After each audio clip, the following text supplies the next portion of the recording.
right. Well, this is Jason Heinze with the Good Fight podcast, Stories from the Plaintiff Side, and I'm very excited to be here today with Laura Groth. Laura is a paralegal at Kasieta Legal Group in Madison, Wisconsin, where she's worked alongside Bob Kasieta and others for nearly 7 years. Originally from Appleton, Laura's worked in the legal field for over a decade, working on a wide range of cases, especially personal injury. And in addition to her paralegal duties, serves as staff manager, overseeing the legal assistance and coordinating with attorneys on casework. So I'm going to get to the personal part of your intro next, but Laura, I'm so excited to be speaking with you. Thank you for joining me today. Of course. Yeah, I'm glad to be here. Great, great. Well, I think this is really fun. Outside of work, you enjoy staying active with hobbies like weightlifting, pickleball, spending time outdoors with your 3-year-old Bernedoodle Bernie, and you also love listening to audiobooks and spending quality time with your husband, niece, and nephews, and of course, cheering on the Packers. Of Um, course. yeah, so I wish I were more of a sports fan, but how are the Packers doing these days? Oh, good. They just had the draft in Green Bay, actually. They just Oh, okay. had the next year's draft there, so that's pretty cool. Pretty Amazing. small city, and I think it was like 600,000 people turned out over the course of 3 days. Oh, wow. Wow. Yeah, So so how close are you to Green Bay then? um from here I'm kind of far. When I was in the Fox Cities, I was only like 30 minutes from Green Bay. So I did not go though. We didn't go, but we had a lot of friends that went and shared the experience with us, and it sounded like it was pretty neat. No, no, that really sounds like a blast, and shame on me for not being a better football fan. Um, and then I wanted to ask, so I mean, I'm a little nervous to ask you about pickleball because I Yeah. know that people are obsessed, but how long have you been obsessed with pickleball? Yeah, we actually started playing around COVID time when everything was closed and Okay. we needed something to do to get out of our house. So my husband and I basically went to Dick's Sporting Goods and picked up two pickleballs and three of the balls that come, or two pickleball rackets and the Mhm. balls that come with it. And we went to a park and started playing. And ever since, we both have just really enjoyed it. He played tennis in high school, and I'm competitive, so I pretty much like any sport that I pick up and try to play. So we've enjoyed it. We haven't played doubles or anything like that. We just kind of play with each other and have fun with it. Okay, okay, great. And you're still married, so that seems like We're you can. still married. Yes, yes. That's. I feel like maybe not all couples who play pickleball can say that. So that's a great job. Yeah. So far, so good. Wonderful, wonderful. Well, as I told you in our we were exchanging emails prior to today, super excited to just learn from you today. I wanted to create this podcast to give, I guess, because so many people don't understand this type of work, really what's involved, how difficult it is, how draining it can be, and really how important it is. So that's why I'm so excited for you to be here today to tell us about that. And yeah, so I think let's just start with what led you to this work. And if I can ask, you mentioned in an email that it sounds like although it sounds like you started your career in an engineering office and then switched to law Yeah. later. About that. Yeah, so I did. I started at an engineering firm. I mean, we did all sorts of stuff. I worked with architects and engineers and all sorts of different people. And it was really a good experience and, kind of got me like my foot in the door of like how a company is run. It was a really big company that I worked for. And then I ended up leaving there and going to a law firm in Appleton. It was a small family owned law firm with the father and then his daughter and son-in-law. So there were a lot of interesting dynamics over there, but I worked there for like 5 years. And then my husband and I moved to Madison. And that was in 28. He got a job here. He's a data analyst. And so I one day took off of work and had a couple interviews here, and um, I was lucky enough to get a job with Kasieta Legal Group and Bob, and here I am. I've been with him almost 7 years. Great, great. And if you want me to kind of go into what kind of like led me in this direction, it's kind of a weird story. I was actually summoned for jury duty like right when I turned 18, and Okay. it was fascinating. The case that I was a juror on was it was really sad and it was traumatic, but I found just like the whole process, the exhibits, the just like the courtroom experience was just very fascinating to me. There it was a case where a girl who was actually like very close to my age, she was about 17, and she was basically saying her father was sexually assaulting her. Oh my goodness. And yeah, and so that was like it was a lot, it was a lot, but it was a 2-week trial, and there were just so many like experts testifying, the school counselor, people critiquing how the school counselor was asking her questions, and which led to her saying her father was sexually assaulting her. Um, asking these leading questions, kind of planting the idea in her head. It was a whirlwind, a wild Wow. 2 weeks. But I kind of left it thinking, wow, that was like, you could really do some good for people in the courtroom. And it seemed like something that, it just made a lasting impact and played a role in kind of sparking my interest in the legal field. So, It's interesting. We have sort of a similar background in that I like to joke that I'm a recovering architect because I got a master's in architecture and I worked in architecture firms and then in conversations and seeing the work that my father-in-law at the time was doing. He was a disability lawyer, and seeing the kind of impact he was having on his clients' lives. I mean, I love the architecture practice, but it didn't seem to have the same real life impact on people as like the disability work, and it's certainly not the type of like what you were just describing, what you witnessed in that jury duty experience. oh yeah, for sure. Yeah. Wow. Let's see. So you said you've been working with working at Kasieta. Is it Kasieta Yep. Kasieta Legal Legal Group? Group.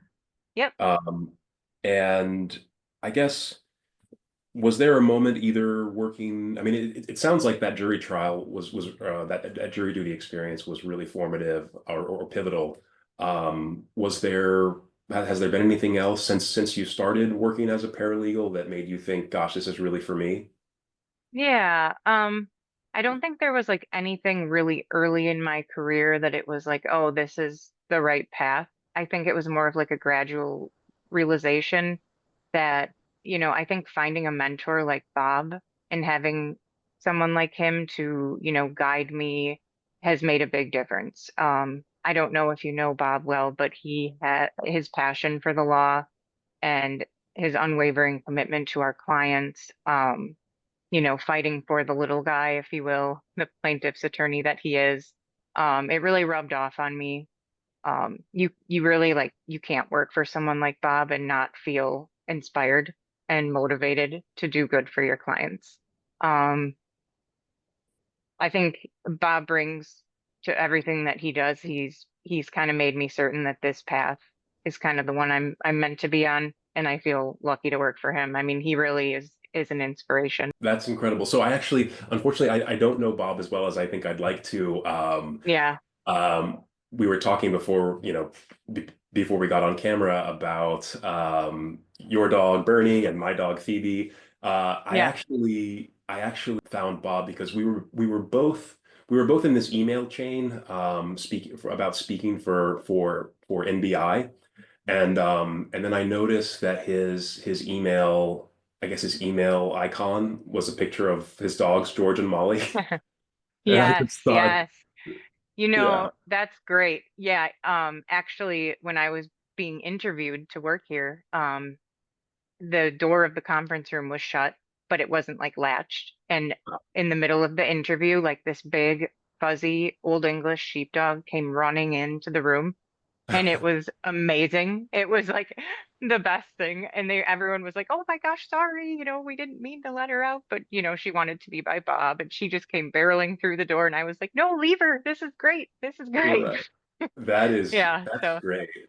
I mean, Yeah. So particularly what like the high pressure environment of an interview. I for think sure. Yes. I was like, please stay, lay by me. Yeah. Yeah, right. for sure. Yeah. Oh, Yeah. that's wonderful. That's wonderful. All right, so we talked about, or we were trading emails again before the show, and I sent you some questions, and it sounds like there's one in particular that you might really want to chat about. So it's the question: was there a client or a case that stayed with you, and why is that? Yeah. There's so many that have impacted me. But there's one right now. It's an ongoing case that we have, and basically our client was injured at a construction site, and his wife witnessed the whole thing. I won't go into all the details, but he fell and hit his head, and now he has a traumatic brain injury, Oh goodness. and their lives have just been permanently changed. And I guess what makes it so memorable for me is not just the severity of the injury, but the connection that I've built kind of with these folks, particularly, his wife, and really his family and friends. Um, they're about 10 years older than me, and they have two kids, and traumatic brain injury cases they're really hard because on the outside, these people look like they're fine, so he looks like he's just fine, but he's not, and their family isn't. And, their whole world has shifted completely. And it's just really hard to see that. I don't think one thing I don't think people realize is how much these people, our clients, share with us throughout the entire process of a case and how long it can last. I mean, it can last years. And, sometimes we're hearing things that they aren't even sharing with their friends or their family. Um, and because of that, you become a meaningful part of their lives and they become a big part of yours too. And, it just kind of breaks your heart when you see all of these things that have changed for them. Um, and again, I kind of mentioned this before, but something that's deepened my connection with it is the witnesses. So I've talked to their friends, their family, their coworkers, their neighbors. I mean, college roommates, and just seeing like the different sides that everyone has to add into the case of how he and them, they have changed. It's impactful. And the level of involvement, it's not really something that I take lightly. It's kind of what makes it so meaningful. Yeah, I mean, that's I mean actually just thinking of that, the idea that his wife would have witnessed what happened. I mean that's, even I mean even if she hadn't, right, she would still be dealing with all the with all the consequences day to day. But that is also an additional that's a huge additional kind of, I guess, extra traumatizing aspect of this. Yeah, for Wow. sure. Yeah. Wow. Yeah. Um, yeah, so And that one's rough. no, I just I'm just thinking when I was practicing, I I often felt like I was kind of a grief counselor for my clients, helping them because in a disability case, it was typically people who had worked previously and then could no longer work due to illness or injury, and it was kind of helping them come to terms with the fact that the person they used to be is gone. Would you say that's, I mean, would you say that's similar or and Yes. yeah. Yes. 100%. Yep. Yep. You know, you might get a call that you're not expecting, and you need to, put everything down and give them that time to let them vent or let them talk. Um, I completely agree with what you said about, it's like their new normal, you know. Um, they kind of have to, they're throughout the whole process, they're kind of accepting this whole like new life that they're living. And it's so challenging, because in just a split second, everything changed. You know, you can't prepare for that.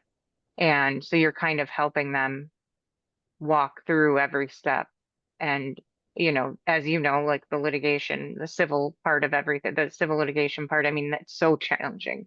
The discovery process is so frustrating to some clients, how they just pry and ask for everything that, it sometimes you just have to shake your head like this, why do they want this? It's like, well, they can have that, but it's the steps through all of it is just it's very hard. And yes, it's kind of just accepting these new terms of what their life is going to look like in the future. Right.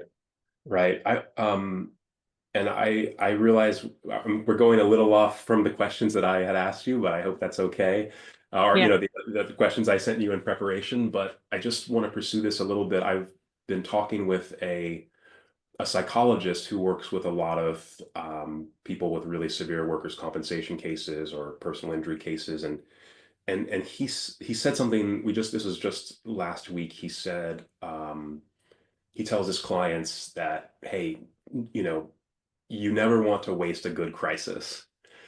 The idea being that as hard as these situations are, they do present an opportunity for really, really painful personal growth.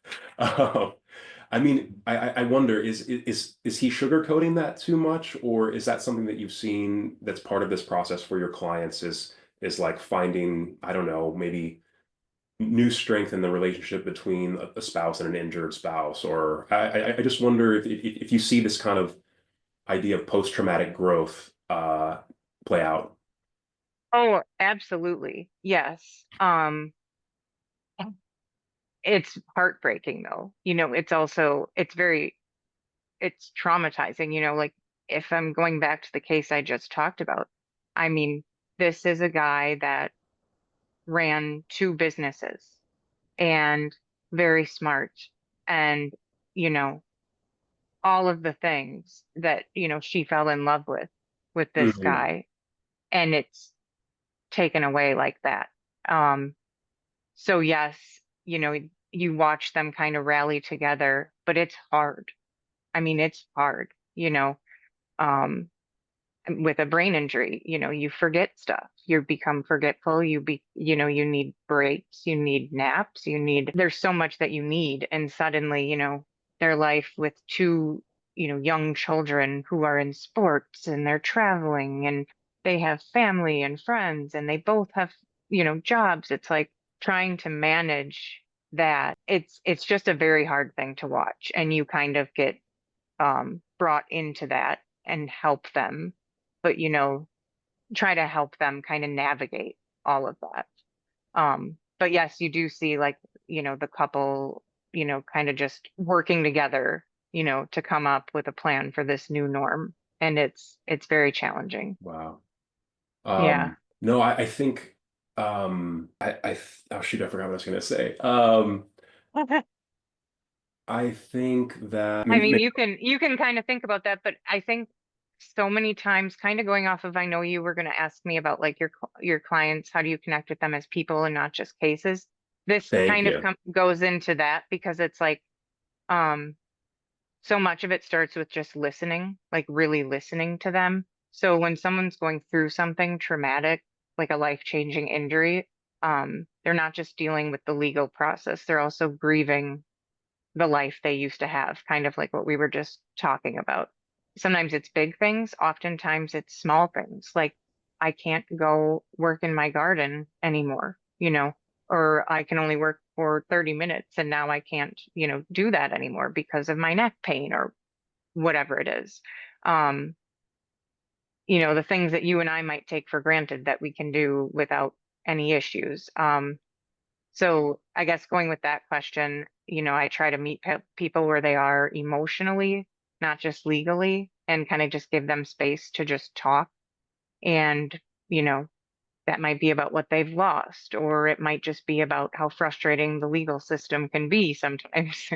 Yeah, But I think naturally that kind of helps build trust when you can kind of just remind yourself that this isn't just a case file, it's someone's life, and you kind of let yourself be human in the work that you're doing and the connection kind of comes naturally. great, great. Well, no, thank you for picking up the ball when I dropped it, but and totally forgetting what I wanted to say. That's I think that that's really so important. I one that what you just described about meeting clients where they're at, listening to them, being, meeting them kind of human to human rather than say, legal team to client. I think a question would be, and how do you do that while still doing the other work that you need to do, right? I mean, Right. I'm Yeah. curious how you manage to do it all. Well, I guess kind of like with I just kind of like what I just explained. And then also another way would be I also I was in a car accident in 2016, I think it was. So like I kind of have the idea I've been in their shoes. And so I know how important it was. I know how traumatic it was. Like, the glasses flying off the head and everything landing on the floor, and it is traumatic. And you might walk away from it thinking that you're fine, but it still affects you. And I think having that experience helps me to kind of meet them where they're at. So, you know, and at that time I wasn't doing personal injury work, so I know how important it was and how overwhelming and confusing it was when you first like start the process, and it's like it's so much information and kind of an overload. So I think that helps me kind of meet them where they're at, and I guess that's yeah. No, no, that I think that type of personal experience really, yeah. I mean, as you say, you've been where they've been. So, Hmm. um, but yeah, yeah, I'm just so impressed by that because I know when from my own practice, um, yeah, those calls from clients don't always come. They're often unexpected, and so it's really impressive that you take the time to listen to people and be there for them in all the variety of ways that they're depending on you. Hmm. Yeah, for sure. And it's funny, our team, we all kind of sometimes connect to different clients. And so certain clients will come to you or someone else, and that kind of helps it work out too, that you kind of have a connection with a certain client, and then it just kind of goes from there. Your team, we all work together to, manage the calls that come in unexpectedly and all of that. And it's kind of funny. I think about a client. She was an older lady, and she was such a delightful woman. And um, one of the reasons that she chose Bob to represent her was she was a huge dog lover, and she saw his sheepdogs, I think, like on the website or something. Okay. And but it's funny how you find these bonds with different people. It was simply dogs for us. That's how it started. And now, I mean, her case has been done for a handful of years, and we still talk every now and then. She will actually, we were emailing last month. She wants to have lunch with us, and she's going to bring in, her dog to our lunch, to our conference room like she does, like she's done in the past. Oh, And, great. it's sweet. And she asks, like, she said, I can't wait until June. I want you to send me a picture of your dog now. And, it's really nice when you form those connections. And that's kind of what leads me to like one of the harder things is you build these big connections, and then suddenly a case is done and you're likely never to talk to them again. So it's kind of tricky. Right, right.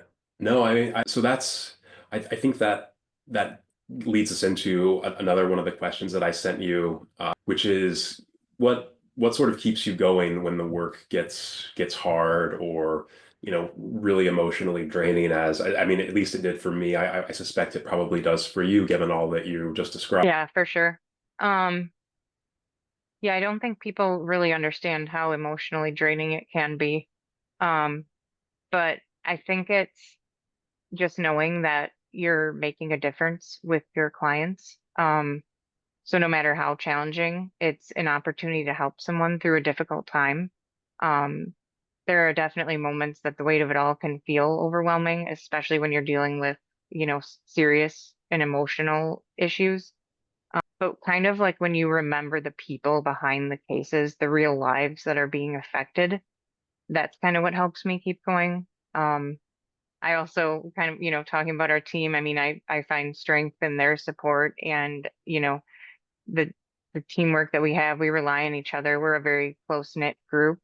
Um, so we rally together when the work is feeling heavy, and if somebody needs help, or something feels a little too much, we jump in and help each other out.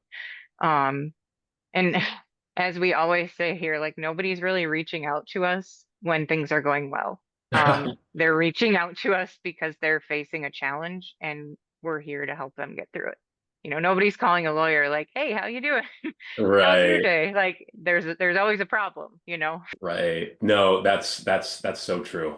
Yeah, I would tell, whenever when I was still practicing, and I would tell people what I do, and I'd always say like, hey, I hope you never ever have to call me.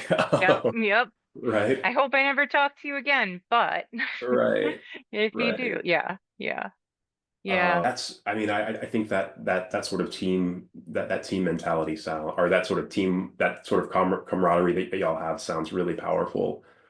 Uh, yeah. It is. It definitely is.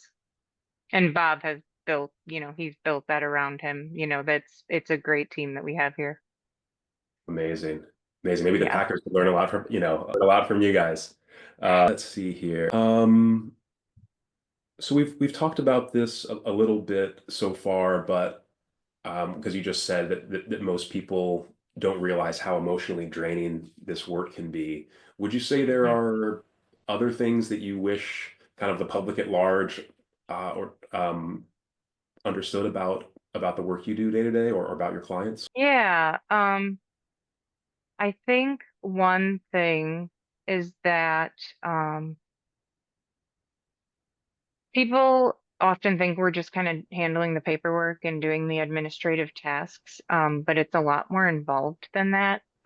Like, a huge part of my role is document management. As you can imagine, some of these cases are very like document heavy, and without an efficient organizational system in place, you can create unnecessary stress Okay, in an already kind of stressful environment. It's something I've learned over time, and to continue to refine as I get more experience.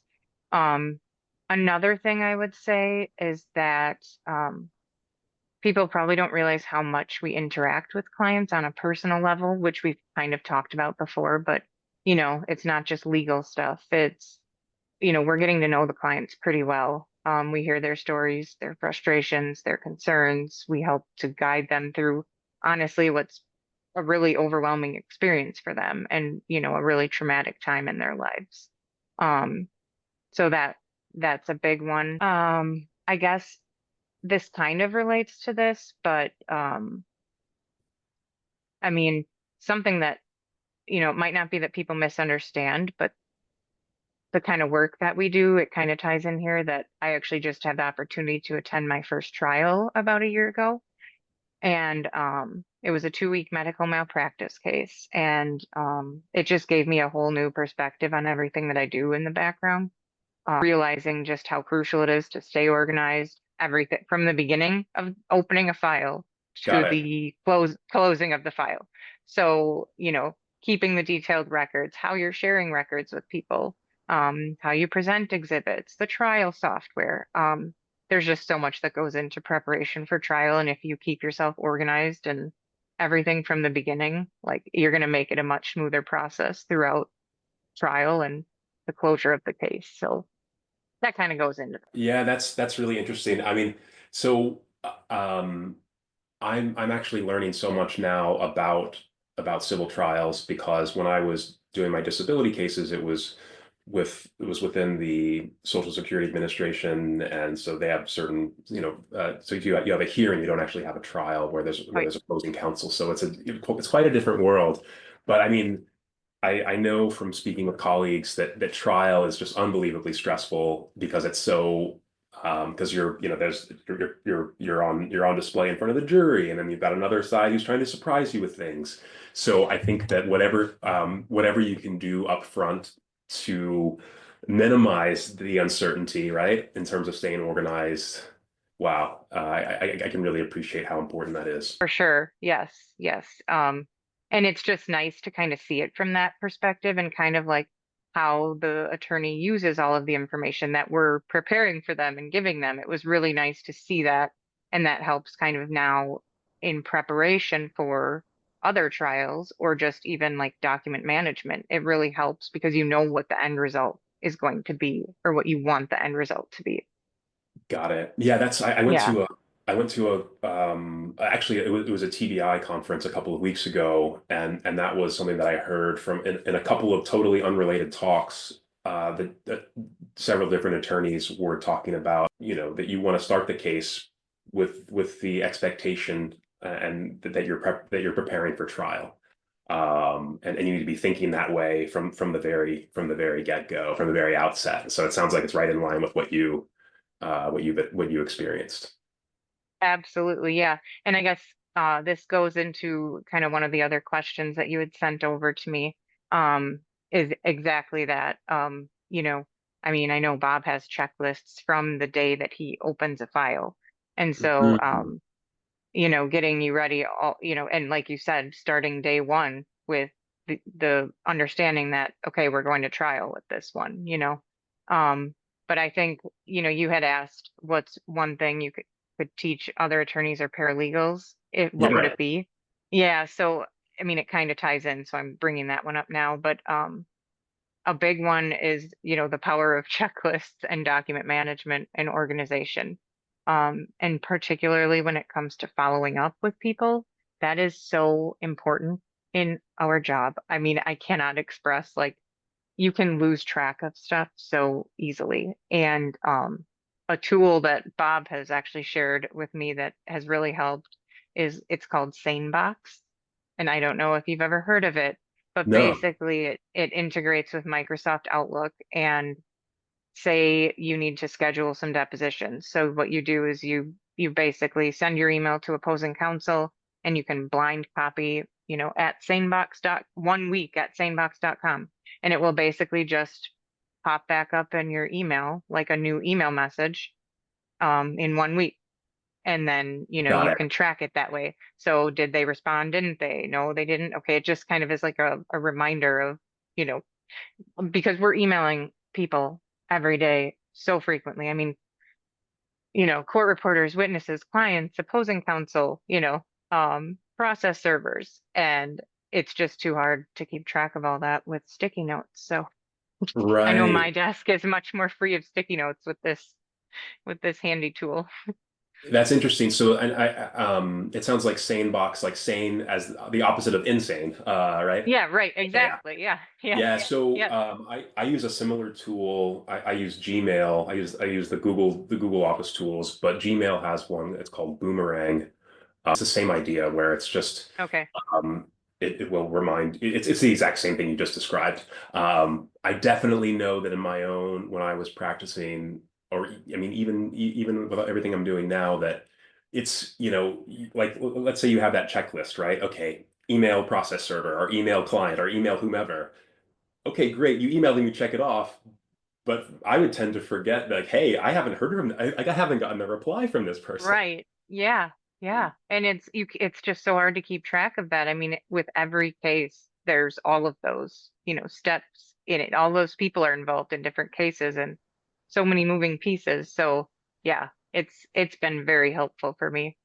Great. That's interesting that you guys are using an Outlook tool rather than a tool that's part of your case management software, for instance. Yeah. Yeah, I don't know. It's just kind of worked. Bob is very much, if something works for you, use that. If it gets the job done, that's great. Um, and this one just kind of has worked for all of us. So Great. yeah, No, it seems like a really, I mean, I know it works well for me. So and it's already kind of built in with what you're doing anyway. So right, uh, exactly. Yep, yep, I'm curious about now that we're talking software. You mentioned about your the trial, I guess the trial software. What are you guys yeah. using there? We use Trial Director. Okay. Um, I think they were recently bought out by somebody. But we are actually trying out a new one right now, on Q. I Okay. haven't, I literally, I just downloaded it on Friday to test it out. So I, Okay. I don't have any feedback on it yet, but I'm excited to try it and see what kind of features it has. And I've heard good things about it though. I've heard that it's not as clunky as trial director. Okay. Yeah, I've heard. I'm not familiar with either one, but I have heard about. Except that I have heard that of a firm here in Maine that's using OnQ, and I think they're pretty happy with it. Okay. I think one of the things that I wanted to go back to touch on is when you mentioned, this idea of emailing all these people, and in particular the clients and the witnesses, their friends or family. You mentioned earlier contacting a college roommate, that sort of thing. Um, would you say that a big part of your role, both for yourself and then for Bob or the entire legal team, is kind of telling the client's story, or is there a more new? I mean, I think that's part of it, but I'd like to hear if you have a more nuanced way of kind of talking about your role in terms of communicating all of this stuff for the client.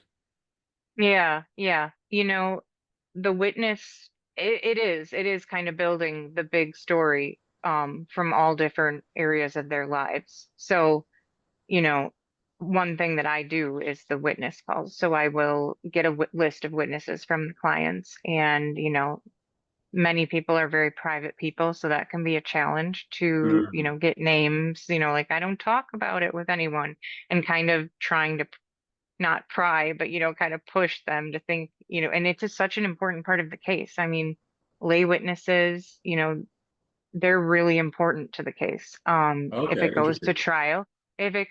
trial, like those stories, you can have your spouse say it all day long that you've changed, but when you hear it from, the office manager, and you hear it from the neighbor, and you hear it from his best friend who can no longer, who no longer sees his best friend the way that he used to, in big groups, can't, it's just, there's so many different areas of life that it affects, like injuries and things that you wouldn't even think about, where clients don't even think about, oh, that person wouldn't have anything. Well, let me try to talk to them and let's see if they do have something.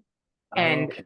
more often than not, they do have something, It's just you have to think big picture. It doesn't need to be like Bob always says, it doesn't need to be a big elaborate story when you call these people. But what you're kind of trying to get from them is a story of, you know, how was the client before versus how are they now?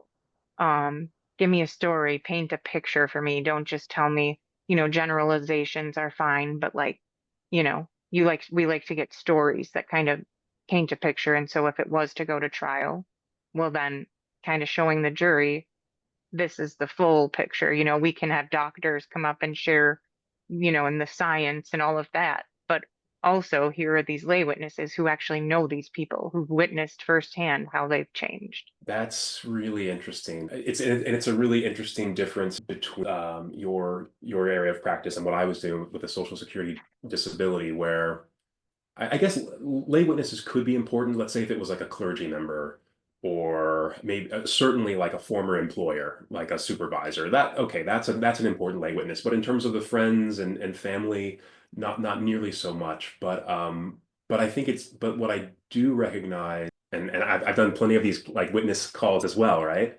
Yeah, Where it's like you really want those particular pieces, right? It's so different from the medical record where it's something very generalized, like, client has cognitive dysfunction. Okay, well, like yeah, that no one really can feel what that means, right? exactly. Yep, yep, yep. Interesting. So I wonder if this, I feel like this is another teaching moment for you, in terms of, because I'm sure that you're really excellent at this. If you had any recommendations or suggestions for people who are maybe having to do these witness calls, and but maybe aren't getting the kind of results that you are. I mean, Yeah, how would you coach people? yeah.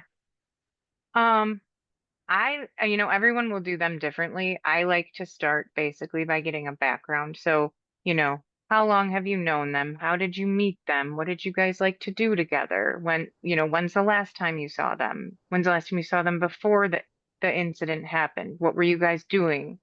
Um, and if those prompts don't work, I often say, I ask if they have any pictures of them together or of our Hmm. client.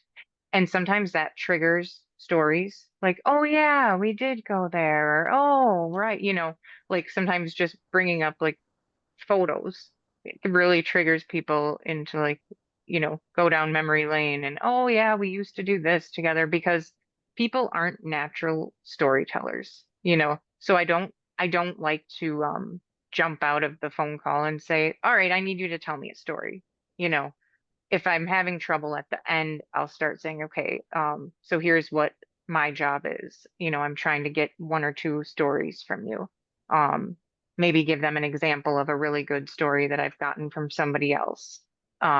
Maybe in a different case too, just to kind of like get their minds thinking in the way of like, this is what I'm looking for.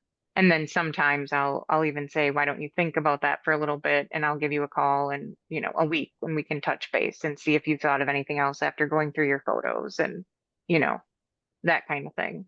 Um, Sometimes it doesn't work, you know. Sometimes people just, don't have much to say, but oftentimes those things will, trigger something. And then Wow. always asking the witness, who else should I talk to? Of course, don't go and like call that person without your client's permission. But, sometimes they come up with really good people that the client left out or forgot. And so that's always a question I like to ask at the end. Great. Great. I think that's amazing advice, honestly. I Yeah. wish, like thinking back on the client calls that I've made like this, I did not ask who else should I call, in the way Nope. that you recommended. So I think that's such great. Yeah. So we're almost at the hour. Do you have a few more minutes or shall we wrap? Oh, okay. Um, so I don't know if you prepared an answer for this one. Actually, before we go onto that, you mentioned in your email that you took a class with Bob Oh, yeah. last year, and you're going to take another one maybe this year or this fall. Yeah. I took pre-trial advocacy with Bob. And I actually we just had our last class last week.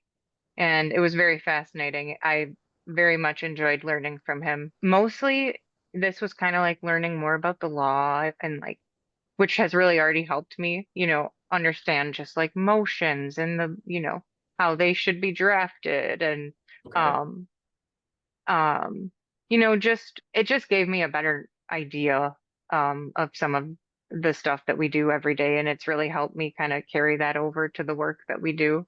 And he's a great teacher, so that was very helpful. And here, having your teacher as your boss, well, that's great. Then I can really see exactly what he wants. Right. So that was helpful. But yeah, I think I might do another class. We're gonna see maybe civil procedures and take it from there and see if I don't know. It was fun. I enjoyed it. Great. I mean, do you have you thought of going to law school? Like any ambitions there or? Yeah, possibly. Yeah. I've kind of tossed it around a little bit. Yeah. Yeah, we'll see. Maybe. Okay. No, Yeah. no pressure. I mean, I was, Yeah.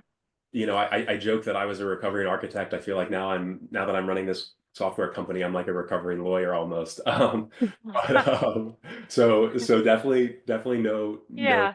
no pressure from me. But no, I think that sounds great that you're that Bob encourages this and that you are eager to learn more. I can only imagine that it just provides some really helpful context for all the work that you do day to day, right? Absolutely. Yep. Yep. It has come into play. I've things have come up and I'm like, oh, my professor taught me that. You know, we tease around here. I learned this at school, but yeah. So it was very helpful. Great. And he encourages, continuing education. And if there's seminars or webinars that we're interested in, he's always very he's all right, go ahead, let's do it. So that's very nice. It's good to have him, be so open to that. That's great. No, and I think that um, encouraging that kind of learning just makes probably just makes your work that much more meaningful. Hmm. For sure. Um, okay, so I think we're at our I mean, you've been keeping me on track. I think we're almost at our last question, aren't we? I think so. I think we are. So it's Um, funny because after talking with you, I have a very clear answer to this question, but I'm going to let you go first. So the oh, question is, interesting. what gives you hope about the future of this kind of legal practice? Honestly, I think it's the shift towards embracing new technologies and kind of the focus on client relationships. Um, so, kind of as technology evolves, it's making our work more efficient, and that kind of gives us more of the human side of our cases, where we can really like connect and understand our clients a little bit more. So I think that's what I would say. But I'm curious about your answer. Well, I feel like I feel like I need to explain because what you just said about technology, the promise of technology, particularly as it relates to the client, understanding clients and the client relationship.